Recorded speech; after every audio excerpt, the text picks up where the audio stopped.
سوال بھائی ایک بھائی کا ہے کہ وہ یہ کہتے ہیں رمضان المبارک میں نماز تراویح کے دوران اگر امام صاحب کی قرات سمجھنے میں دشواری ہو رہی ہو یا سمجھ ہی نہیں آ رہی ہو ان کے اسپیڈ کی وجہ سے، تو کیا اسی مسجد کے کسی کونے میں کھڑے ہو کر خود ہم امامت کر کے جو ہے وہ تراویح پڑھا سکتے ہیں، یا اس کا کوئی اور حل ہے؟ تہاڈی جرت نہیں، یہ بھائی کا سوال ہے۔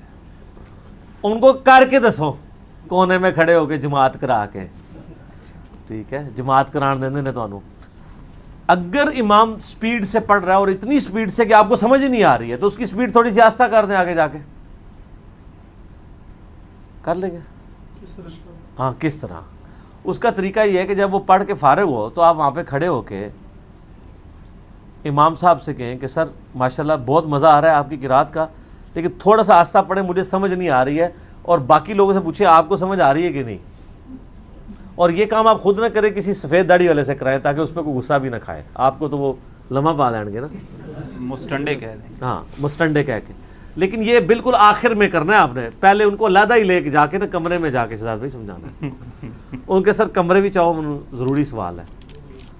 تو اور میں آپ کو بتاؤں اکثر یہ اس لیے بھی کر رہے ہوتے ہیں کہ انہوں نے چھلانگیں بھی مارنی ہوتی ہیں اور قرآن زبانی سے یاد بھی نہیں ہوتا۔ اگر وہ ایک ایک لفظ پڑھیں گے تو وہ آپ تو غلطی پکڑ لیں گے، اور آج کل تو ہر دوسرا بندہ سامنے بنا ہوا ہے، لوگوں نے سمارٹ فون پیچھے اٹھائے ہوئے ہیں، مصحف اٹھائے ہوئے ہیں، تو ان سے ریکویسٹ کر کے سپیڈ آہستہ کروائیں، کیونکہ سپیڈ تیز ہے تو سر رمضان کا مقصد اضافی نوافل نہیں ہے، قرآن سننا ہے۔ اس لیے ہم کہتے ہیں جہاں 20 تراویح ہوتی ہیں 20 پڑھ کے نکلیں، جہاں 40 ہوتی ہیں وہاں 40 پڑھ کے، 40 والی پارٹی بھی ہے نا، جی جی، مالکی تو 40 کے قائل ہیں، یہ تو 20 کا تو انہوں نے ڈھونگ مچایا ہوا ہے نا صرف۔ اور ایون شیعہ کے ہاں بھی ہے، ان کے ہاں تو یہ ہے کہ پہلے 20 روزوں میں آپ نے 20 تراویح پڑھنی ہے، لیکن جماعت سے نہیں، اپنی اپنی۔ تو یہ مالکی کیوں 40 پڑھتے ہیں؟ آپ کی تو ویڈیوز میں امام مالک کا جو ہے وہ حدیث 11 رکعت ہے۔ نہیں، آج کل کے مالکی تو پڑھ رہے ہیں، میں نے کہا قائل ہیں، ہو سکتا ہے کٹر ہوئے تو پڑھتے ہوں گے۔ سوڈان سارا مالکیوں کا ہے، وہ 11 رکعت پڑھتے ہیں۔ صحیح، ٹھیک ہے۔ یہ آپ کو جو آپ کے وہ مسٹنڈے مولانا صاحب بتاتے رہتے ہیں نا، چاروں اماموں کا اتفاق ہے، ان کو کہ جائیں سوڈان میں، امام مالک کے ماننے والے ہیں، ان سے کہیں 20 پڑھیں۔ میرا اپنا ایک بڑا قریبی دوست سوڈان رہا ہے اپنی جاب کے سلسلے میں کتنا عرصہ، تو کہتا ہے ہم 11 ہی پڑھتے رہے وہاں پہ، اور وہ مالکی تھے، ہاتھ چھوڑ کے پڑھتے تھے، باندھ کے بھی پڑھتے تھے۔ اس اسپیڈ کا ایک سلوشن سمجھ میں آتا ہے کہ کیا یہ ضروری ہے کہ پورا قرآن آپ ختم کریں بجائے اس کے کہ ترتیل کے ساتھ اسی قرآن کو کر لیں؟ سلوشنز کی طرف تو ابھی میں سر شروع کی، مجھے عرض تو کرنے دیں۔ ٹھیک ہے، ٹھیک ہے۔ ہاں، اس میں یہ ہے کہ ایک تو جا کے سپیڈ آہستہ کریں اس کی، امام صاحب کی، اس کے لیے آپ کوئی بھی طریقہ ڈیوائز کریں۔ دوسرا یہ ہے کہ چونکہ اس کا مقصد قرآن سننا ہے، آپ اپنی مسجد بدل لیں، جہاں کوئی صحیح پڑھ رہا ہے وہاں جا کے پڑھنا شروع کر دیں، بجائے مولویوں کے ساتھ پنگا لینے کے۔ ضروری ہے کہ آپ نے اس مولوی کو سیدھا کرنا ہے جو سیدھا ہونے کے لیے نہیں تیار۔ تیسری بات جو آپ نے کہی کہ ان سے کہیں یار پورا قرآن ختم کرنا کیا ضروری ہے، آپ آدھا قرآن پڑھ لو، اور صورتوں کے ساتھ پڑھنے کا تو میں مشورہ نہیں دوں گا۔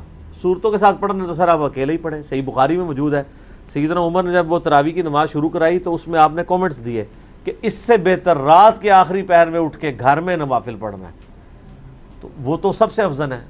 تو اگر آپ نے پڑھنا ہے تو آپ خود اپنا مصحف اٹھا کے نا، تو سر مسجد کے کونے میں نا آپ جماعت کرائیں، آپ اپنے گھر میں کرا لیں بیوی بچوں کو کھڑا کر کے، کیونکہ صحیح مسلم میں حدیث ہے مرد کی فرض کے بعد سب سے افضل نماز وہ ہے جو وہ گھر میں نفلی نماز ادا کرتا ہے۔ قیام اللیل گھر میں کرنا افضل ہے مسجد کی نسبت۔ اچھا، جی جی، یہ ہم نے تو پچھلی دفعہ یہ آپ سے سنا ہوا تھا، لیکن ظاہر ابھی آپ نے دوبارہ ریپیٹ کیا، تو یہ فرما رہے تھے اس کے برعکس، یہ آپ کہہ لیں جو آپ نے بتایا کہ جماعت کے ساتھ نبی علیہ السلام نے تعلیم فرمائی ہے، اور اس کے اوپر جو ثواب والے معاملات بھی ہیں۔ وہ ترمذی میں ایک حدیث ہے کہ نبی علیہ السلام فرمایا جس نے امام کے ساتھ قیام کیا اسے پوری رات کے قیام کا ثواب ملے گا۔ وہ ٹھیک ہے، یہ کون سی نماز تراویح ہے؟ ہاں، نماز تراویح رات کی قیام جو ہے، تو یہی لیکن یہ اس صورت میں جب آپ قرآن سن رہے ہیں، ایک بندے کو قرآن نہیں آتا تو اس کے لیے تو افضل یہ ہے کہ امام کے پیچھے ہی پڑھے۔ ایک بندے کو قرآن آتا ہے یا وہ خود پڑھنا جانتا ہے تو اس کے لیے افضل یہ ہے کہ وہ خود پڑھے۔ اصل مقصد قرآن سننا ہے کہ آپ سال میں ایک دفعہ قرآن کا دورہ کر لیں۔ آپ کو ہوتا ہے نا، صحیح بخاری میں حدیث ہے کہ حضرت جبرائیل علیہ السلام ہر سال نبی علیہ السلام کے ساتھ دورہ قرآن آ کے کرا کرتے تھے، اور ایک سال آپ نے 2 دفعہ کیا تو آپ نے فرمایا مجھے لگتا ہے کہ میری وفات کا وقت قریب آ چکا ہے، اور یہ حدیث اسی میں ہے وہ جو سیدہ فاطمہ کے کان میں ایک بات کہی تو آپ رو پڑی، پھر ایک بات کہی تو ہنس پڑی. تو وہ جو روئی کیوں تھی؟ تو آپ نے فرمایا تھا کہ ہر سال جبرائیل میرے پاس ایک دفعہ آتے تھے، اس دفعہ 2 دفعہ آئے ہیں، مجھے لگتا ہے میری موت کا وقت قریب ہے. تو رو پڑی اور پھر کہا کہ میرے اہل بیت میں سب سے پہلے تم مر کے میرے پاس پہنچو گی. تو اس پہ وہ مسکرا پڑی. تو یہ حدیث بخاری مسلم دونوں میں موجود ہے. تو یہ سپیڈ والا معاملہ جو ہے نا جی، کوئی فائدہ نہیں سر. آپ اگر پیچھے کھڑے اور آپ سمجھ رہے ہیں کہ میں صرف پیچھے کھڑا ہونے کا مجھے ثواب مل رہا ہے، نہ، قرآن کا ثواب ہے. اور قرآن نہیں سمجھ آ رہا، چپ کر کے میرے بھائی فرض پڑھ کے، سنت وطر پڑھ کے گھر جا کے سو جاؤ اور صبح فجر تکبیر اولیٰ سے پڑھ لیں. یہ میں آپ کو پوری رات کے قیام کی گارنٹی دیتا ہوں. صحیح مسلم میں حدیث ہے، سیدنا عثمان غنی رضی اللہ تعالیٰ کہتے ہیں کہ نبی علیہ السلام نے فرمایا جس نے عشاء کی نماز جماعت سے پڑھی اس کو آدھی رات کے قیام کا ثواب ہے، اور جو پھر فجر بھی پڑھ لے اسے پوری رات کی قیام کا ثواب ہے. ہم تو کہتے ہیں لیلۃ القدر حاصل کرنا بڑا آسان ہے، اور یہ شارٹ کٹ شریعت نے خود دیے ہوئے ہیں. ایک شارٹ کٹ یہ ہے کہ آپ فجر سے اشراق تک مصلی پہ بیٹھے رہیں، یہ لمبا ہے. اور ایک شارٹ کٹ اس کا یہ ہے جو صحیح مسلم میں ہے کہ جس شخص نے سبحان اللہ وبحمدہ عدد خلقہ ورضا نفسہ وزنۃ عرشہ ومداد کلماتہ، یہ کلمات 3 دفعہ پڑھ لیے، اس سے بھی زیادہ ثواب مل جائے گا. ایک طرف یہ ہے کہ بخاری مسلم میں حدیث ہے، نبی علیہ السلام فرمایا جو شخص ایک دن روزہ رکھے اور ایک دن چھوڑے تو وہ اس کے روزے داؤدی روزے صوم الدہر والا وہ شمار ہوگا، ہمیشہ روزہ رکھنے والا. اس کا شارٹ کٹ یہ ہے کہ نبی علیہ السلام نے فرمایا، بخاری مسلم میں حدیث ہے، جو مہینے میں 3 روزے رکھ دے وہ ہمیشہ روزہ رکھنے والا شمار ہوگا. اور اس کا بھی شارٹ کٹ ہے جو صحیح مسلم، ابو داؤد، ترمذی، نسائی، ابن ماجہ میں ہے کہ جو رمضان کے روزوں کے بعد شوال کے 6 روزے رکھ لے وہ ہمیشہ روزہ رکھنے والا شمار ہوگا. 6 روزے کدھر مہینے کے 3 روزے 36 اور کہیں 365 کا آپ آدھا کر لیں، تقریباً 250 کے قریب روزے رکھنا پڑے تو تب آپ جا کے ہمیشہ روزہ رکھنے والے، کدھر 250 کدھر 6 روزے. تو شارٹ کٹس اویلیبل ہیں، آپ وہ استعمال کریں. مسجد بدل لیں اور ادروائز کوئی فائدہ نہیں. آپ مصحف خود اٹھا کے پڑھیں سر. اور میں آپ کو بتاؤں بعض اوقات اس لیے بھی سمجھ نہیں آتی ہے کہ ہم قرآن سننے کے عموماً عادی نہیں ہوتے ہیں. قرآن پڑھا جو جا رہا ہوتا ہے نا، وہ قرآن عام طور پر جو صورتیں ہوتی ہیں وہ ہمیں زبانی یاد ہوتی ہیں. وہ جب کوئی پڑھ رہا ہو نا قاری تو ہمیں سمجھ آ جاتی ہے. جیسے ہی دوسرا قرآن شروع ہو نہیں سمجھ آتا. کیوں؟ آتی نہیں ہے ہمیں. سورہ فاتحہ کتنی بھی تیز کوئی پڑھ رہا ہو آپ کو سمجھ آ جائے گی کیونکہ وہ آپ کو آتا ہے. اس کا میں آپ کو ایک اور حل بتاتا ہوں، میں نے جو پچھلے دنوں کیا ہے. میں جس مسجد میں قیام کر رہا ہوں نا، تو اس مسجد میں قاری صاحب کی بڑی اچھی قرات ہے، لیکن وہ مچھروں کی وجہ سے آج کل وہ اندر شفٹ ہوئے ہیں، اندر والے پورشن میں، یعنی وہ ہال کے اندر. ہال میں انہوں نے لگایا ہوئے اسپیکر، اوپر ڈوم ہے اتنا بڑا. اب وہ آواز ٹکراتی ہے، گونجتی ہے، وہ سمجھ نہیں آتی وہ کیا پڑھ رہے ہیں سوائے سورہ فاتحہ کے. میں نے بڑی کوشش کی، حالانکہ مجھے اچھا خاصا قرآن پاک کے ساتھ شغف ہے، یعنی مجھے کوئی آف دا وے بھی پڑھ رہا ہوں مجھے پتہ چل جاتا ہے کہاں سے پڑھ رہا ہے، کون سی آیات پڑھ رہا ہے. بڑی کوشش کی، مجھے سمجھ نہیں آ رہی تھی. میں نے کہا یہ پتہ نہیں کیا ہو رہا ہے. تو میں نے پھر تجربہ کر کے نا مصحف ہاتھ میں اٹھا لیا، تو ایک لفظ صحیح سمجھ آ رہا ہے. پھر میں تھوڑی دیر کے لیے آنکھیں بند کروں، پھر سمجھ آنا بند ہو جائے. پھر میں نے کہا یار یہ قاری کا قصور نہیں ہے، آواز گونجنے کی وجہ سے وہ باریک کنسنٹریشن جو آپ کو ٹائنیس ڈیٹیل تک چاہیے وہ نہیں مل رہی ہوتی. تو میں نے اسی لیے کلپ پچھلی دفعہ ایک ریکارڈ کروا کے چڑھا دیا ہے کہ نماز تراویح میں کیا قرآن پڑھ سکتے ہیں، قرآن دیکھ کے آپ پیچھے کھڑے ہو سکتے ہیں.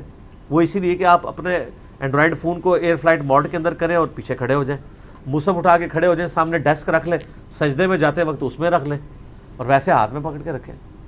اور نماز میں رفع الیدین ایسے کر لیں، کافی ہاتھ اٹھانا ہی ہوتا ہے نا. یہ قبلہ رخ ہو جائے گا، یہ نہ بھی ہو، ہاتھ آپ نے اٹھا لیا، آپ کو رفع الیدین ہو گیا. ٹھیک ہے، تو آپ مصحف ہاتھ میں رکھیں. تو یہ جہاں پہ تیز قرآن ہے آپ ذرا ایک دفعہ تجربہ کریں کہ مصحف ہاتھ میں رکھ کے نا یوں سننا شروع کریں تو آپ کو ایک لفظ سمجھ آنا شروع ہو جائے گا اور آپ کو تراویحوں کی تھکاوٹ بھی نہیں. اور اس سے بھی بہتر یہ ہے کہ ترجمے والا قرآن رکھ لیں. مجھے تو چونکہ ترجمے والے قرآن کی ضرورت نہیں پڑتی، الحمدللہ مجھے سمجھ آ رہی ہوتی ہے. تو میں تو یقین کریں بہت انجوائے کرتا ہوں. ایک وہ زمانہ تھا جب ہمیں قرآن نہیں آتا تھا، بچپن میں بات کر رہا ہوں، تو جناب پنڈلیاں سوج جاتی تھی. اب جناب پورا قیام اللیل ختم ہو جاتا ہے، وہ کہتے ہیں او یار یہ تو سورت بھی مکمل نہیں ہوئی ہے، تھوڑا اور پڑھ لیتا بندہ.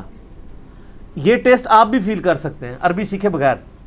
آپ ترجمے والا قرآن سامنے کھول لیں اور وہ عربی پڑھ رہا ہو نا، اللہ نے انسان کو اتنی صلاحیت دی ہے کہ آپ عربی بھی سنتے جائیں گے دیکھ کے، نیچے سے ترجمہ بھی پڑھتے جائیں، کچھ عرصے بعد آپ کو کئی الفاظ کے ترجمہ بھی آنا شروع ہو جائے گا۔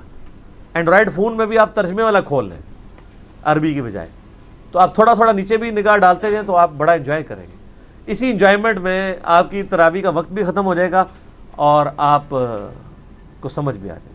لیکن یہ آپ 1.5 اینٹ کی مسجد لادا نہ بنائیں، نہ مصلی لادا کریں، تو ویسے تو یہ باتیں ہی ہیں لکھنے والی، اتنی جرت نہیں کسی کی امام کے ہوتے ہوئے، امام جماعت کرا رہا ہے اور وہ سائڈ پہ کونے میں نیچے مقتدی لے کے چمڑی نہ لا دیں تہاڈی مولوی۔